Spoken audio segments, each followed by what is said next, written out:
현재 전 세계에 닥친 위기의 해결을 위해서는 모든 국가가 화합을 이루어 공조하는 것이 최선이라고 합니다.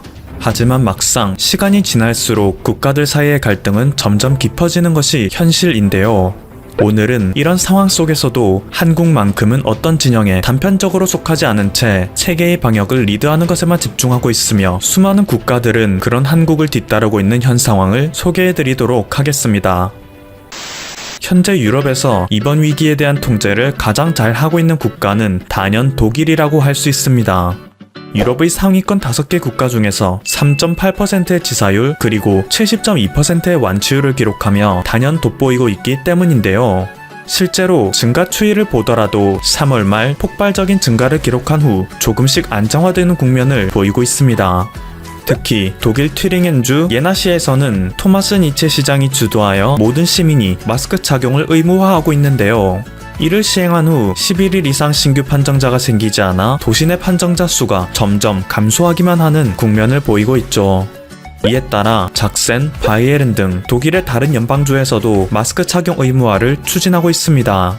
그리고 독일이 이러한 결단을 내리고 강력하게 추진하는 것은 역시 대한민국의 방역 대책을 전격적으로 벤치마킹하고 있기 때문이라 할 수 있는데요. 독일에서는 3월 초 한국에서 병원 병상의 가용 현황을 실시간으로 체크할 수 있는 시스템을 운용하는 것을 보고서는 곧바로 자국에서도 해당 시스템을 만들어 철저한 병원 병상 관리를 진행하고 있습니다. 이로 인해 그들의 의료 체계는 붕괴되기는커녕 오히려 여유로운 상황을 보이고 있는데요.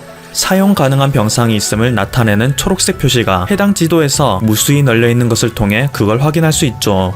심지어 그들은 여유로운 병상을 활용하여 이웃 국가인 프랑스나 이탈리아의 환자들도 받아주고 있을 정도라고 합니다. 독일이 진작부터 한국의 시스템을 따르고 있는 이유는 일전에 보도되었던 독일 언론들의 기사를 통해 알 수 있는데요. 독일의 메르켈 총리에게 직접 보고된 문서였으며 이후 독일의 언론 쥐트도이체 차이통에서 보도된 기사에서는 독일이 사태 초기 확산을 통제할 타이밍을 놓치기는 했지만 지금이라도 한국과 같은 선제적 테스트를 진행해야 한다고 주장했습니다. 드라이브 스루와 워킹 스루와도 같은 시스템으로 다량의 검사를 진행하면서도 IT 기반 솔루션을 활용한 시스템을 통하여 사태를 효과적으로 통제할 수 있다는 것이었죠. 또한 적극적인 격리 조치를 통해 활용 점정을 찍는 한국식 대응은 국가가 마비되는 최악의 사태를 막을 수 있는 유일한 해답이라고 결론을 내렸습니다. 심지어 그들은 한국은 모범 학생이라고 치켜세우는 반면 미국에 대해서는 문제 학생이라며 무시하는 발언을 하기도 했는데요. 독일의 유력 주간지인 슈피겔에서는 트럼프는 어떻게 미국을 붕괴시키고 있나라는 강력한 제목을 통해 한국에 비해 철저히 무너지고 있는 미국의 사태를 비판하고 있습니다. 미국과 한국의 첫 판정자 발생일은 1월 20일로 동일합니다. 그런데 한국은 질풍 같은 속도로 검진 체계를 구축해낸 반면 미국은 트럼프 대통령이 모든 상황을 완전하게 통제하고 있다 라며 허풍을 떨고 있는 상황과는 달리 세계 강국이라는 타이틀이 무색할 정도로 무덤을 향해 돌진하고 있다고 서술했죠. 그러면서 그동안 민주적 가치를 하락시키고 세계적인 고립주의 현상을 가속화시킨 트럼프 대통령을 신랄하게 비판합니다.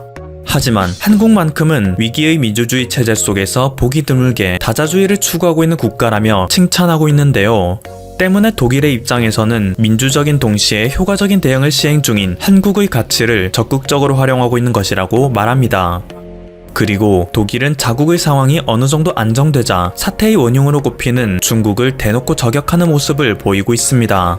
독일의 언론 중 하나인 빌드에서는 시진핑을 향해 공개 편지를 보낸다며 한 영상을 공개했는데요. 그곳에서는 독일이 얼마 전 중국의 대사관 측에 중국이 세계에 끼친 경제적 손실에 대해 어떻게 보상할 계획인가라는 질문을 하였으나 중국 대사관에서는 적반하장격으로 비열한 소리를 하지 말아라. 너희의 그러한 태도는 내셔널리즘을 유발할 것이라고 답했다는 사실을 폭로하였습니다. 그러고는 중국의 시진핑을 향해 여러 항목을 짚어가며 중국이 전 세계의 비난을 받아 마땅한 이유를 설명하고 있는데요. 그 내용이 상당히 직접적이고 공격적이라 세간의 주목을 받고 있습니다. 당신은 모든 국민들을 감시하고 있다. 하지만 그러한 감시가 없다면 당신은 주석의 지위를 유지할 수도 없을 것이다. 감시는 자유를 억압하며 자유가 없으면 창의성도 없다. 창의성이 없으면 발명도 없다. 이게 바로 중국의 젊은이들이 창의성이 없는 이유다. 이게 바로 중국이 남의 것을 베끼기만 하는 이유다. 누군가 중국의 최대 발명품이 무엇인지 묻는다면 우리는 망설임 없이 그것은 C19라고 답할 것이다. 당신은 세계의 국가들에게 마스크를 보내고 있는 것이 그들에 대한 우정이라고 생각하고 있는가? 우리는 그것이 단지 음침한 제국주의라 생각한다. 당신은 이번 위기를 통해 중국의 힘을 강화할 수 있다 생각하는 모양이지만 우리는 오히려 이번 위기로 인해 당신의 정치 생명이 끝장날 것이라고 생각한다. 상당한 수위의 비판을 감행하고 있어 놀라울 정도인데요. 이러한 독일의 행보를 누구보다도 반기는 곳이 있습니다. 바로 대만이죠. 중국에 의해 대표적인 외교 고립국이 된 대만에서는 이번 사태를 계기로 국제사회에서의 입지를 높이기 위해 끊임없는 노력을 하고 있습니다. 자국에서의 위기 상황 통제는 어느 정도 성공했다고 보고 세계의 각지에 마스크 등의 의료물자를 지원함으로써 외교적 실리를 챙기겠다는 심산인 것인데요. 독일이 중국에 대해 신랄한 비판을 하자 대만은 유럽에 지원하기로 한 마스크 700만 개 중 무려 200만 개를 독일에 보내는 행보를 보였습니다. 대만의 주재 독일 대사는 독일에게 마스크를 넘겨주기 전 프랑크 독일 담당관과 기념사진을 찍으며 독일과 대만의 관계가 진전되길 바란다고 말했죠. 사진 속에 나란히 놓인 대만과 독일의 국기를 통해 그들의 소망이 얼마나 큰지 확인할 수 있는데요. 문제는 이로부터 며칠 후 발생했습니다. 독일 정부 대변인이 연방정부 기자회견에서 대만에 대한 언급은 단 한 번도 없이 독일을 도와준 국가들에 감사한다 라고만 말한 것이죠. 한국이 주도하고 있는 방역 리더의 자리를 어느 정도 나눠먹으려 했던 대만의 입장에서는 이러한 독일의 무관심으로 인해 자존심이 크게 상하지 않을 수 없었는데요. 이것이 보도된 당일 대만에서는 무너져 내린 자존심을 회복하기 위한 움직임에 나섰습니다. 대만의 영원한 우방국 일본을 향해 구애를 한 것이죠. 대만에서는 일본인들을 향한 응원 메시지를 보내며 독일과 마찬가지로 마스크 200만 개를 일본에 지원했는데요. Taiwan can help 라는 영어 메시지, 그리고 대만과 일본의 우호라는 메시지와 함께 보내졌습니다. 그리고 이러한 대만의 움직임은 일본의 트위터에서 30만 개에 가까운 호응을 받았는데요. 아무래도 본격적인 의료 붕괴를 맞이하고 있으며 정부에서 시행한 마스크 대책은 대실패의 결과를 맞이했을 뿐인 일본에게는 너무나도 반가운 소식이었기 때문일 테죠. 아베노마스크라 불리며 아베가 전격적으로 단행한 조치였지만 형편없는 퀄리티로 인해 전 국민의 비난을 받았던 일본의 마스크 대책은 내부에서 유출된 문서로 인해 그 충격적인 실체가 드러났는데요. 아베가 마스크 대책을 위해 배정한 예산은 466억엔, 하나로 5,300억 원에 달하는 금액이었지만 실제로 마스크 회사에 수주한 금액은 90억엔, 한화로 1,000억 원밖에 안 됐기 때문이죠. 즉 무려 4,300억 원의 행방이 묘연해진 상태라는 것입니다. 게다가 마스크에서 발견된 이물질로 인해 아베 내각에서는 이미 국민들에게 배부된 마스크 전량을 회수한 후 재배부하겠다는 황당한 정책을 발표했는데요. 이 소식을 접한 일본 네티즌들은 전량 회수할 돈으로 그냥 국민들에게 마스크 살 돈을 주면 안 되나? 이제서야 466억엔 예산의 비밀이 밝혀졌다. 마스크 비용 90억엔, 운송 비용 90억엔, 회수 비용 90억엔, 세탁 비용 90억엔, 재배달비 90억엔, 아베이 용돈 16억엔이구나 라며 황당하다는 반응을 보이고 있죠. 심지어 일본의 간호사협회에서는 현재 정부의 무책임한 대응으로 인해 의료인들은 쓰레기 봉투로 보호복을 만들어 입고 있으며 클리어 파일로 페이스 실드를 만들어 사용하고 있다는 폭로전을 시작하기도 했는데요. 치료하는데 보호복이 부족하여 75리터 비닐봉투를 사용하고 있다. 마스크는 물론이고 알코올수와 가운도 부족하다. 수술용 거즈 역시 부족하다. 의료인들은 이렇게 열악한 상황 속에서도 판정자들을 돌보는 데 헌신하고 있는데 일본에서는 이러한 의료인에 대한 차별이 만연하고 있다. 그런데 국가에서는 이에 대한 통제조차 전혀 하지 않는 상황이다. 간호사의 아이들은 의료진의 가족이라는 이유 하나로 보육원으로부터 등원 거부를 당하고 있다. 우리는 업무가 끝난 후 택시를 타려 해도 간호사라는 이유로 승차 거부를 당한다. 단골 식당에서도 간호사라는 이유로 입장 거부를 당한다. 간호사의 남편은 직장에서 출근 거부를 당하기도 한다. 간호사의 자녀는 학교에서 이지매를 당하고 있다. 그런데 국가는 이것에 대한 대책을 제공하기는커녕 간호사들에게 위험 수당조차 지급하지 않고 있다 라며 아베 내각을 맹렬히 비난했죠. 이렇게 중앙정부의 무책임한 태도를 더욱 견딜 수 없었던 일본의 지방정부에서는 급기야 자체적으로 한국정부에 SOS 요청을 하기도 했는데요. 지난 24일 전해진 바에 따르면 일본의 한 지자체는 주센다의 한국 총영사관에 한국산 마스크의 구입을 간절히 희망한다고 했다고 합니다. 한국의 영사관 측에서는 현재 마스크가 수출 규제 품목이기 때문에 어렵다는 입장을 밝혔지만 도의적 차원에서 일본 지자체의 간절한 요청을 도저히 거부할 수 없어 당시 재외국민 투표 과정에서 남았던 마스크 100여 장이라도 일본의 지자체에 전달했다고 하는데요. 당장 한국은 다음 주부터 개인이 구입할 수 있는 공적 마스크가 1인당 3개까지 증가할 정도로 마스크에 여유가 생기고 있는 반면 일본은 전혀 다른 상황임을 알 수 있는 소식이었습니다. 게다가 한국에서는 그 누구도 생각하지 못했던 방면까지 인도적 지원을 지속하며 세계인의 놀라움을 이끌어내고 있는데요. 지난 24일 프랑스와 한국의 교류를 장려하는 단체인 코레아 낭트에 따르면 한국 대사관이 프랑스에 거주하는 모든 한국인 입양자들에게 마스크를 지원했다고 합니다. 그동안 한국은 한국전쟁에 참전한 국가들을 우선 지원 대상으로 선정하겠다고 발표하며 외교적 실리만을 따지던 타국에 비해서 상당히 독특한 행보를 보이는 것으로 주목받았었는데요. 한국은 이것만으로 그치지 않고 갈 곳 없는 한국인들에 대한 헌신적 사랑을 발휘하여 한국인 아이들을 입양한 세계 각지의 입양 부모들에게 마스크를 지원하는 움직임을 남몰래 행하고 있었던 것입니다.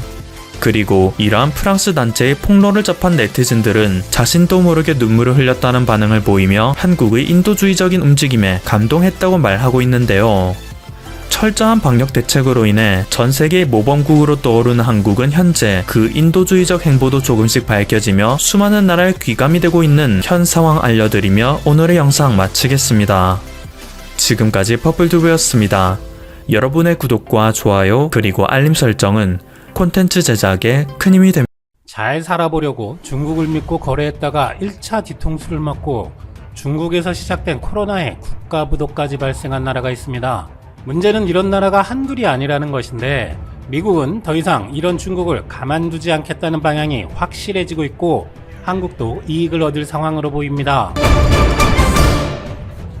아프리카 남부 잠비아가 지금 만기가 지난 국제 채권에 대해 이자를 지불할 수 없다고 밝히면서 코로나 이후 첫 부도 국가로 기록되었습니다. 잠비아 정부는 코로나 사태로 관광 등이 씨가 마르는 불경기에 시달리고 있다. 이자 지급도 못할 상황이다라며 이자 지급 유예를 부탁했지만 채권단에게 거절당한 것입니다. 문제는 또 중국이었습니다. 국가부도 사태가 발생했다면 채권단 입장에서는 이자 지급을 유예해주고 너네 사정이 어떻냐? 어떻게 하면 갚을 수 있겠냐에 대해 서로 협의를 해야 나중에라도 돈을 받을 수 있을 것입니다.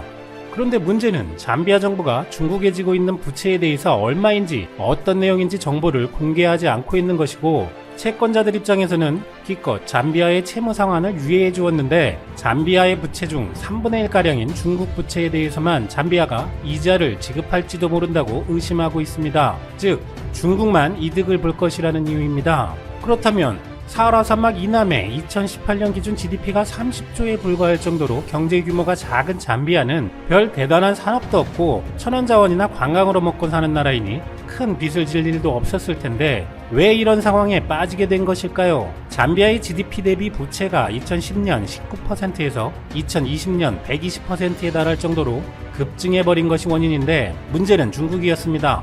예를 들어 이런 식입니다. 잠비아 사람들은 국영방송을 보기 위해 수신료로 한 달에 900원 정도를 냈었는데 최근 TV 수신료가 2배가 넘게 올라버렸다고 합니다.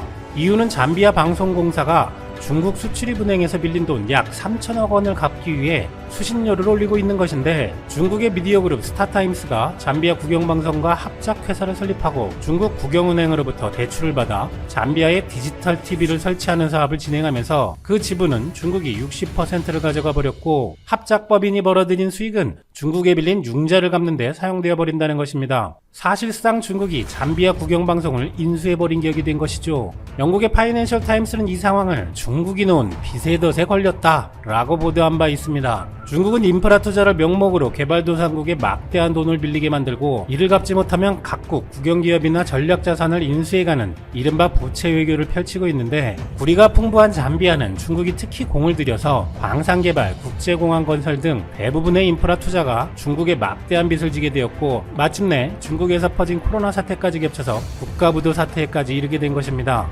이렇게 먼저 중국 정부가 타국에 돈을 빌려주고 해당국은 인프라 건설을 수주한 중국 기업에게 그 돈으로 건설비를 준다. 건설을 수주한 기업은 중국 제품과 중국 노동력을 사용해서 시설을 짓습니다. 사업이 끝나면 중국 정부는 채권이 남아서 이득이고 중국 기업들은 돈을 벌어서 이득이고, 잠비아 같은 해당국 정부는 별로 절실히 필요하지도 않은 디지털 방송, 항구나 철도 등 사회 기반 시설을 지었는데 다 중국 것이고, 막대한 부채와 중국 경제의 영향과 간섭하에 놓이게 되어버리는 것이죠. 중국의 유명한 1대1로 사업 대부분이 이런 작전으로 진행을 하고 있는 것이 문제입니다. 중국의 이런 수법은 예전 영국이나 네덜란드 동인도 회사와 같은 상업 제국주의적 영업 방법과 거의 같다고 하는데, 비슷한 사정으로 사업을 진행한 라오스, 키르기스탄, 지부티, 몰디브, 탄자니아 등 무수한 저개발 국가들에 대해 IMF 총재는 중국에 대한 부채가 지나치게 많다는 경고를 하기도 했습니다. 그럼 이런 나라들은 왜 중국만 유리한 이런 사업을 추진하는 걸까요? 이런 나라들은 대부분 정치 문제로 혼란을 겪는 제3세계에 치우쳐 있는데, 정직하지 않은 나라의 지도층들이 투명하지 않은 사업 추진 과정에서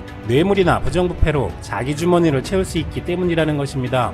거기에 중국의 군사전략적 목표도 있습니다. 실제로 2020년 10월 중국은 주권과 통일, 영토, 그리고 안전뿐 아니라 이른바 발전위기 위협받을 경우에도 국방력을 동원할 수 있다는 국방법 개정안을 공표했습니다. 반변 매체인 글로벌타임스는 중국의 발전이익이 위협받는 사례에 대해 무역 봉쇄로 중국의 경제 운용이 타격을 받거나 해외 경제 활동이 국지적 분쟁이나 봉쇄 때문에 차단되는 경우를 예로 드는데, 이미 중국이 99년간 운영권을 접수한 스리랑카의 한반토다 항구를 인도나 미국 등에 의해 사용하지 못하게 될 경우 인민해방군이 나선다는 것입니다. 즉, 1대1로 사업을 통해 중국이 만든 시설 항만에 문제가 생길 경우 인민해방군이 개입된다는 것으로, 중국 돈으로 사업 한번 추진했다가 쏟아지는 중국인들에 의해 상권과 거주지도 점령당할 뿐만 아니라 중국의 이익이 위협받는다라고 중국군까지 영토에 침범하게 되는 상황이 농담이 아니라는 것입니다.